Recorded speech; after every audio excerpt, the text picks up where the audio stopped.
Welcome to the concession stand. I'm your host, Silabo Kuzino. Today I have with me Samaria. Hello. Hi, my name is Samaria. What are we talking? We're talking about Star Wars today, Yes. right? It's quite the big one. Yes. To this day, is my favorite Never Have I Ever. I have never actually sat down and watched the Star Wars movies from start to finish. I don't get it. I don't see the allure. I try to watch them and I get bored and I can't pay attention at all. So you are going to convince me to watch it? Yes. Yes. First off, what's your relationship with movies as it stands? My relationship with movies is love hate on and off. Okay. Perhaps. I have a very overactive imagination, and so I will sometimes hyperfixate on a movie and then not let it go. Of course, then once the hyperfixation disappears, I forget that the movie exists. But I don't really watch them. So much so that in middle school and in early high school, it became a game for my friends to find a movie that I had seen that wasn't specifically like a Disney movie that I would watch when I was like 2. Right. So there are a lot of movies that I haven't really seen, but I do enjoy movies when I am capable of, sitting down and watching them. And usually when I enjoy a movie, I love a movie. Star Wars has never been on that list, however. So why is that? Is it just... I've just never gotten into it. I've never really sat down and watched them. I watched the first and I think maybe the second sequel of the sequel trilogy in the theaters, and that's the only Star Wars movie that I can really say that I've seen, but I remember very little about it. And everyone seems to hate those movies, and they're like, "Oh, you poor girl," every time I say that. So, there's that, but it's just the few times repeatedly that people have put it on and they've tried to be like, "Come on, watch it." I've either fallen asleep or I've gotten bored or auditory processing. I just can't follow along with the story. I've just never really. It's never been a favorite. I'd be willing to watch it. I would be willing to watch it, but it would be one of those things where I would have to be in a folding metal chair with a TV and I would have to be sitting like this looking at the movie because I would never, unless I were zeroed in on it, I would never be able to actually understand what was going on. You'd basically need a Clockwork Orange, eyes peeled open. Right? Something like that, yeah. So, how can I help you? How do you think I can help you then? Well, first off, so there is a part of me that wants to watch it just because I've seen those clips that are comparing Star Wars to Harry Potter and be like, it's the same movie. But not totally unfounded, but go on. Yes, as they explained, in these videos. But just to start, why don't you explain to me the basic plot line? Well, the basic plot is Luke Skywalker is an orphan farm boy who lives with his aunt and uncle on Tatooine. Tatooine is a desert planet. Yes. It's all sand. Yes. Okay. So he's a moisture farmer. Okay. I feel like I'm losing you. This feels along the same line. Well, no, I understand the concept of moisture farming. It just feels along the same line as saying aura farming. From Gen Alpha, and I'm like, yes, I suppose that is the thing that you would be capable of doing. Yes. I don't know that I would personally want to do that, but to each their own. Yeah. Okay. We're on Tatooine. Yes, you're on Tatooine. Actually, before this, Princess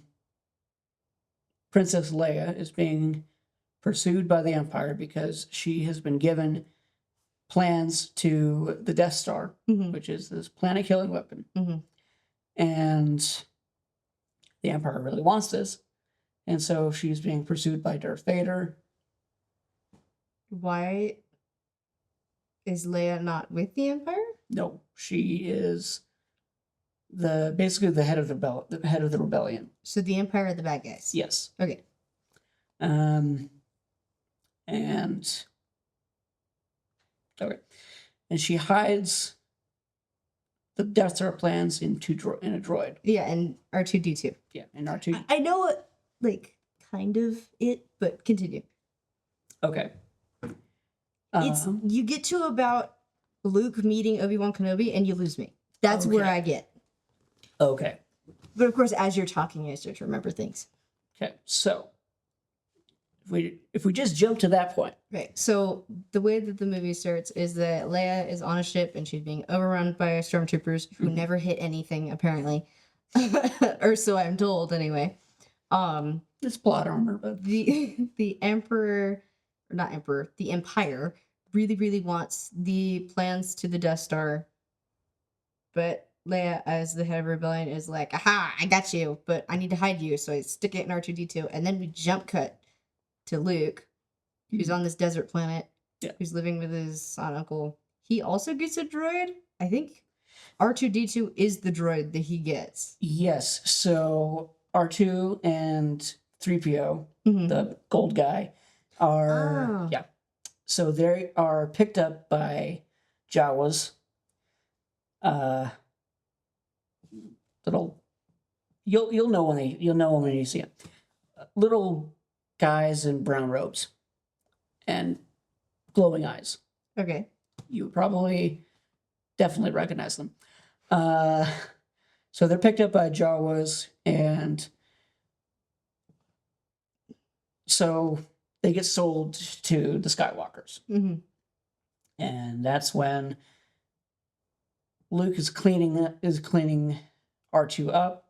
That's when the message from Leia plays, and then he goes off to find Obi-Wan Kenobi, and then Obi-Wan Kenobi is like, sure, I know him. He's me. Yeah. And then that's where I know nothing. Yes. Okay. So after that,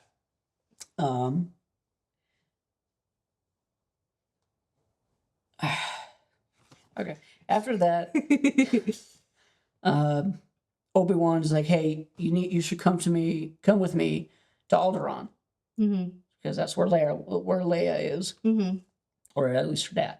It's like, come with me to Alderaan. And Luke's like, no, I gotta stay on the farm. So he meets her dad before he meets her. Aren't Luke and Leia the ones? Or no, that's Han Solo. Who is it that marries Leia? I forget. Han. Okay. So, Luke's like, I can't, I got responsibilities. And so he leaves. And they discover the Lars farm just completely devastated. Oh no. Houses burned down. And because of course a happy boy with his parents would never want to leave them, so they must kill the parents in order to get him to leave. Yes. So basically, aunt and uncle are dead. Farm's gone, basically. So he's like, okay, yeah, I want to go to Alderaan. I want to learn to be a Jedi, like my father. And they go to Mos Eisley, which is the pit of scum and villainy, as Obi-Wan describes it. And they hire Han Solo to take him to Alderaan on the Millennium Falcon. They leave, pursued by the Empire. Luke has his first taste of victory as he and Han fight off TIE fighters on the way. And where they expect to find Alderaan is just an asteroid field. Because Leia, on the Death Star, as prisoner, the Empire decides to blow up Alderaan. Okay. And so, where Alderaan was, the Death Star is. Okay. And so, the Millennium Falcon is brought in on a tractor beam. And basically, the Death Star captures the Millennium Falcon. And so, Han and Luke go to rescue the princess. And Obi-Wan goes on a solo mission to bring down the shields so they can escape. Mm-hmm. While he's trying to bring down the shields, after he brings down the shields and Luke and Han rescue Leia, Mm-hmm.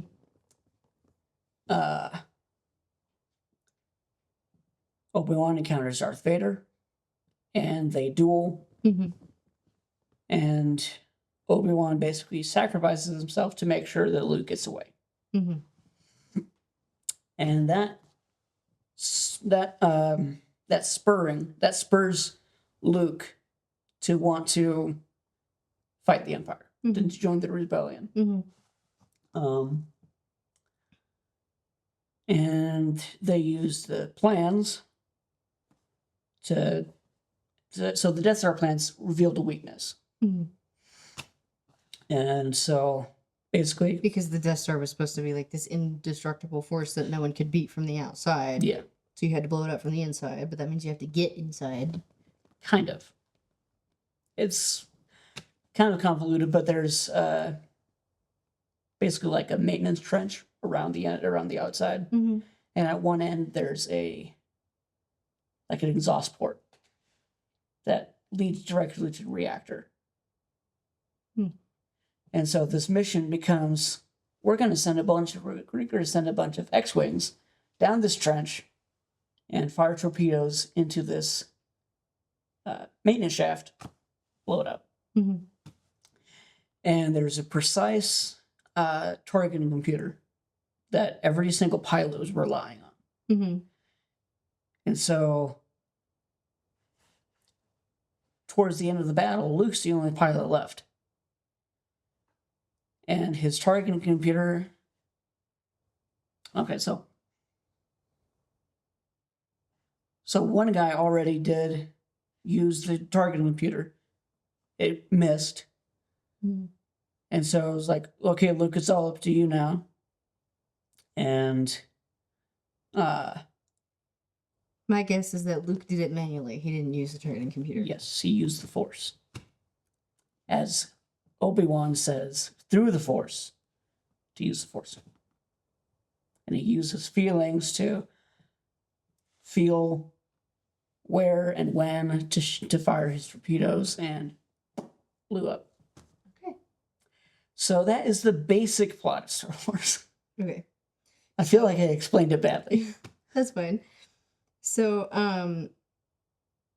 the reason why Vader being Luke's father was such a plot twist then is because Luke was told your father was a Jedi Yes. and Vader was a Jedi? Yes. Because he used to be Anakin. Yes. So why does he wear the mask? Because he was horribly disfigured and burned. Huh. Oh, because of the lava. Yeah. Yes. I remember that. Because of the stupid video with like the Google Translate and running it to Google Translate. Ooh, Funniest thing I ever saw. My wonderful boyfriend will not stop quoting that video. Okay. Ooh. Anyway, So, yes. so that's the basic plot.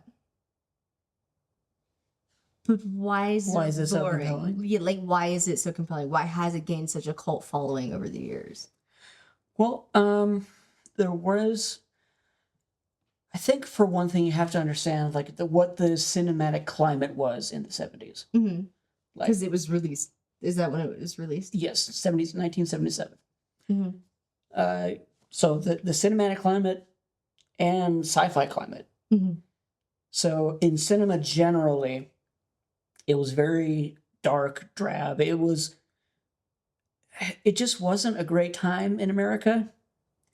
So like it was post-Vietnam, post-Watergate. Mm. And so people weren't very hot on being Americans. And that was reflected in the cinema at the time. Mm-hmm.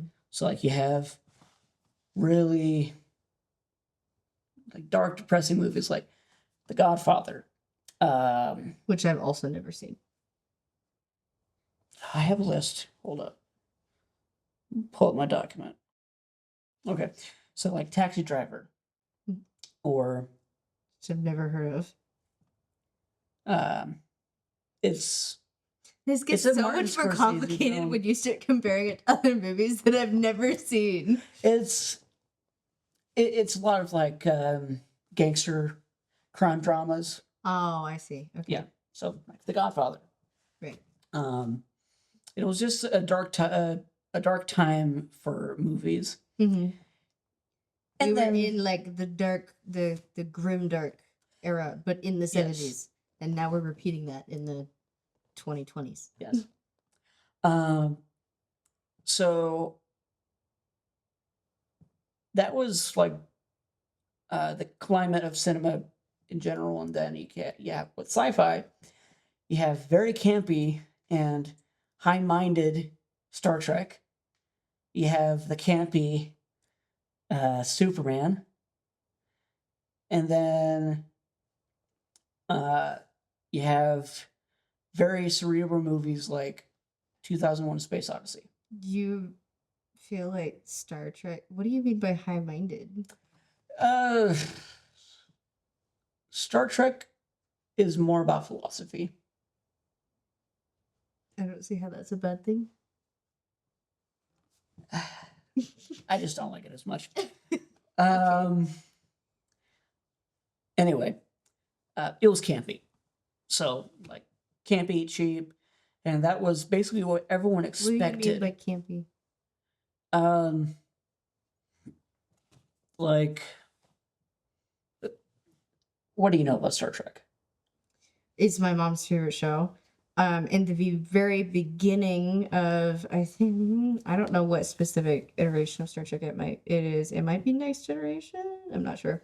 But Captain Picard, in the very beginning of the show, he is an a-hole of a captain. He is like, nope, we're doing it my way. We're doing this, blah, blah, blah, blah, blah.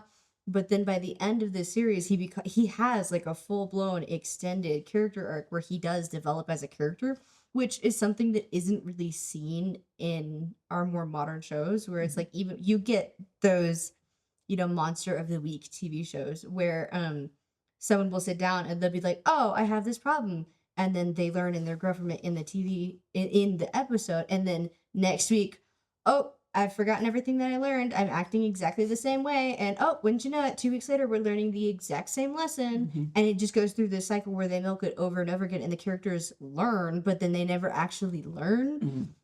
And I think that the general themes behind Star Trek, or at least that iteration of it in particular, was this idea of humans can be good. And like societally, it is our job and our responsibility to continue seeking after good and to continue seeking after being better people. And there are going to be times in which we are flawed, but it is our responsibility to hold ourselves accountable and to correct that. Yeah. That's basically what I mean. Like, it's morality more based on philosophy, but with Star Wars, it's like good versus evil. Like, it's a more classical, I want almost like operatic or mythic type of morality. Yeah, it's the very cut and dry. It's the fairy tale concept. Yeah. It's very cut and dry. And I think that's why it resonated so much. Well, it resonated then, and I get that, but why is it so popular now? I mean, for one thing, parents and kids. This is true. And like, the reason it still I think the reason it still resonates is because it harkens back to like the story structure of like the Odyssey and these mythologies.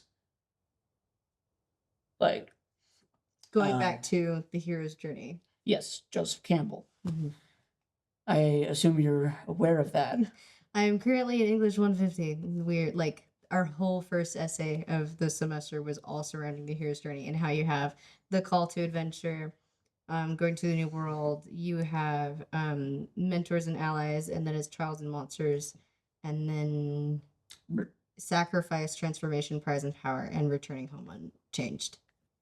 Yeah. So those are the 8 general, like a very, very rough overview, but that's the 8 steps of the hero's journey. Yeah. And the idea is that every single story, especially very well loved stories, there are some that will flip or like, I'm blanking on the word, circumvent almost Mhm. that story to create a specific, like very tragic, very like, because tragedy is supposed to be cathartic, right? And so it's Mhm. this very sad, very dreary, oh, the heroes never win kind of thing. But generally, when you get into a story where it's good versus evil, or where it's the good guys always win, but we're gonna lie to you a little bit and make it seem like they don't. It generally will always follow this pattern. Mhm. And so Star Wars, as you have well explained, follows this pattern. But I almost feel like Star Wars is campy to me because Interesting. because it's the same story every single time. Uh, I, Okay, I wouldn't say that. Um, I mean, George Lucas said himself, like it's like poetry. It rhymes. But I wouldn't necessarily say it's the same story all the time. I mean it's not the same story. There are different characters and they have different faces and they have different goals and all these different things, but it's very predictable and it's campy in the sense that it is expected. It is, this very like I could guess it from the beginning kind of thing. You say one thing and it's like, oh, so this is what happens next. But here's the question though: is that really a bad thing? It's not, I guess, if you want to sit down in front of a TV and turn your brain off, but my brain is so active anyway that even if it did, I need something that challenges me in order to get me to shut off, which I think Right. is why I prefer Star Trek over Star Wars. Hmm. Star Trek is more compelling to me for precisely that philosophical reason, because it is not so cut and dry. Because, but then again, even in Star Trek, there is, these depictions of good versus evil. Mhm. It's just, what is your definition of evil? Generally, when you get to the very cut and dry, no, this is not okay in the Star Trek series, it has to do with people taking advantage of others, outright murder, abuse of women and children, and all of these different things, and not so much the fantastical, whimsical, we're going to shoehorn this set group of people into the category of evil. Part of the things that frustrates me about Star Wars, or at least that I've seen frustrates other people, especially with the sequels talking about Poe and Mhm. about the fact that it's like you have this stormtrooper or this reformed Finn, stormtrooper, I think you're Finn, talking about. or it might be Finn. Yeah, Poe's the pilot. Oh, I flipped them in my brain. But the stormtrooper who has the force and has this like I love when you give me a character who is not who is supposed to be one way and they go against it entirely. Yeah. Right? And so this idea of he could have had this very complex, in-depth characterization, and then by the end of these sequels, even though the fact that I've never seen it, I've heard stories, by the end of these sequels, he's slaughtered uselessly, just that way Rey could have her glory moment when she's super overpowered and not fleshed out at all. Yeah. That's frustrating to me. Why, like, what's the point of me getting attached or invested in the story at that point? They're just gonna throw it away. Whereas if at least with Star Trek, if they're going to be philosophical about it, or if they're going to say we have a complex character, they follow through. And I think that's more of an issue with the sequels. Mm-hmm. And This I is true. would completely agree with that. But I think there is a lot more nuance in the original 6. Which I've never seen, so that would be fair. And then, yeah, it harkens back to this, these themes of good versus evil and redemption. I think that's Who's really redeemed? Vader. Vader's redeemed? Yes. When? How? What? Watch the movies. Oh, I hate you. But that's the journey. That's the real hero's journey through all 6 movies. It's all about Vader. It's all about Anakin.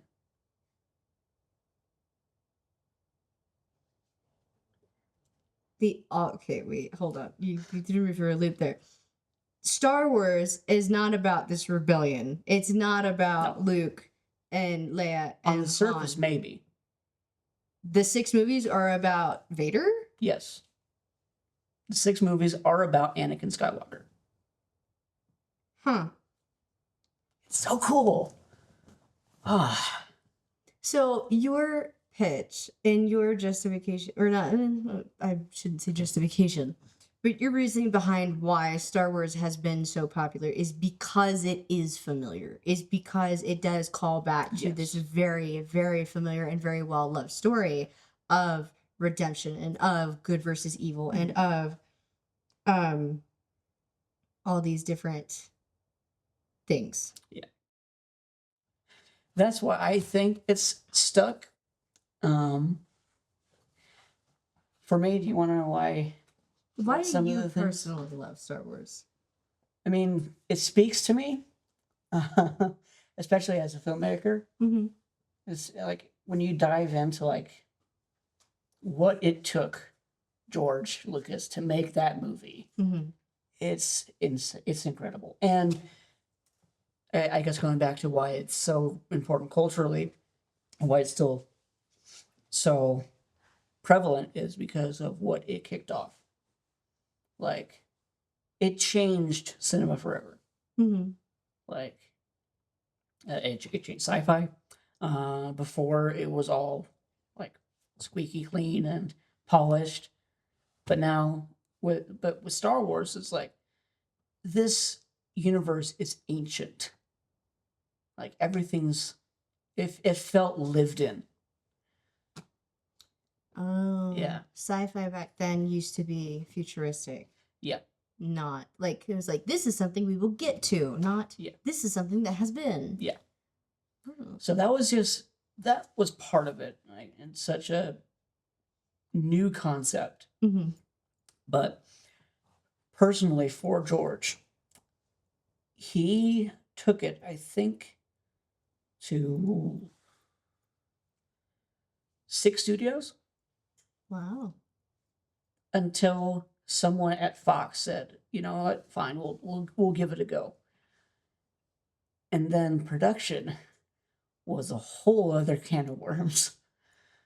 When they were shooting on for Tatooine, that shoot was delayed, or rather extended, maybe like 5 days because of sandstorms. Because they did it like in an actual like desert location. Yeah. Hmm. The actors for Obi-Wan and Grand Moff Tarkin, who were Hollywood legends, Mm-hmm.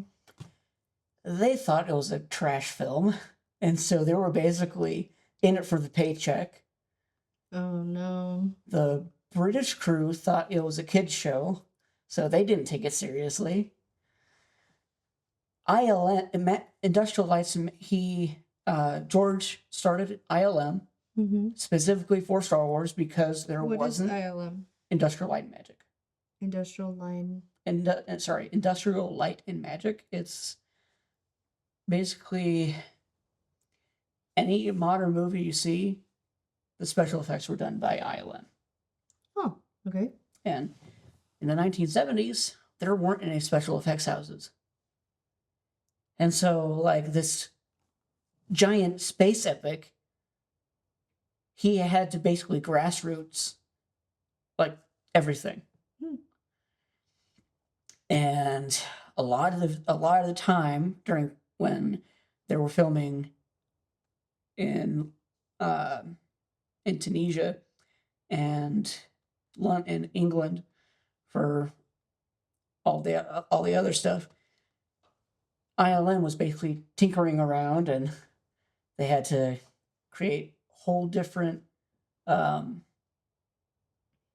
processes, and it was just fascinating. So they basically like invented new technology to make Yes. Star Wars. Yeah, like there's a radio control arm. Mm-hmm. which is basically you can program a camera on a track, Mm-hmm. and so the same shot could be done over and over and over, Mm-hmm. and that's used very much today. But the biggest thing was just how so George almost had a nervous breakdown. As most, creatives do. Yeah. I've had that myself a couple of times. Yeah. So he almost had a nervous breakdown on set. And by the time it was over, he went over budget.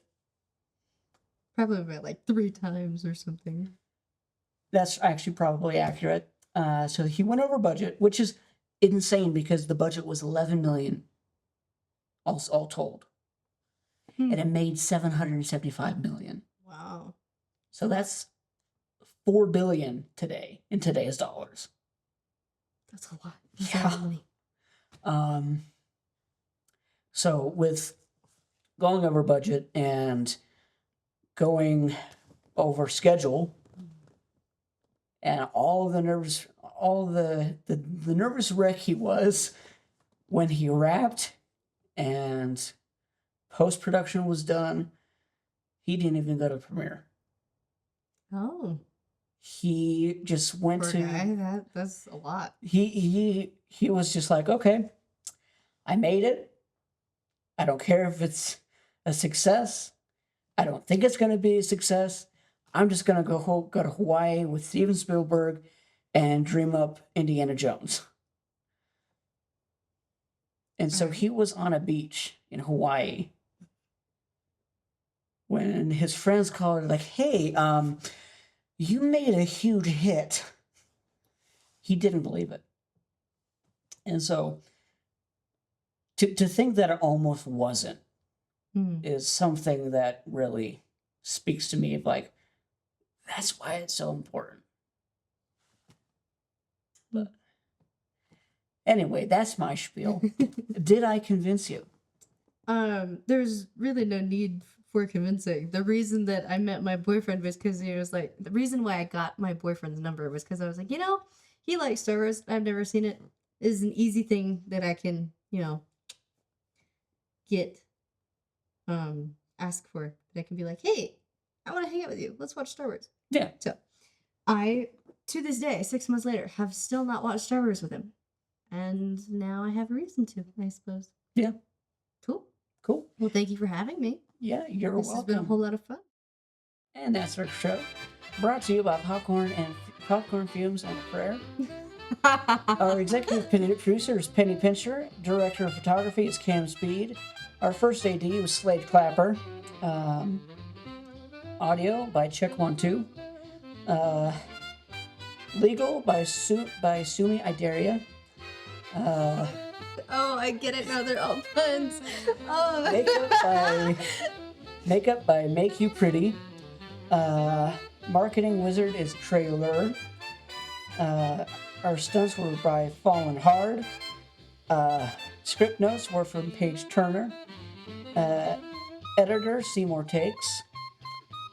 Transportation by via Miles Away. And union manners are handled as always by Sal Ari. Special thanks to the BYU Idaho Communications Department for the studio space and equipment. Thanks for listening and or watching.